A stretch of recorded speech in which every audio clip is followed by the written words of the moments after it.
बाद में मुझसे न कहना घर पलटना ठीक है। बाद में मुझसे न कहना घर पलटना ठीक है। वैसे सुनने में यही आया है, रास्ता ठीक है। इस जहां खाक में हर शय को है आखिर ज़वाल। इस जहां खाक में हर शय को है आखिर ज़वाल।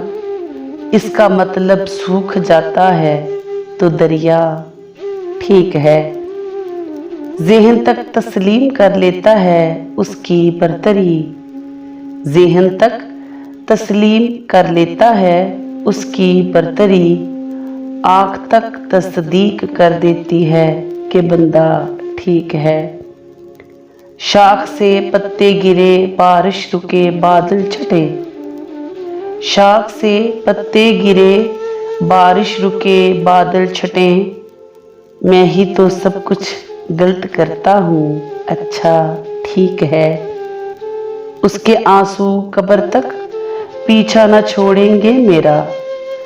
उसके आंसू कब्र तक पीछा न छोड़ेंगे मेरा। मैं अगर मर जाऊं उसका ध्यान रखना ठीक है। एक तेरी आवाज़ सुनने के लिए जिंदा हैं हम। एक तेरी आवाज़ सुनने के लिए जिंदा हैं हम।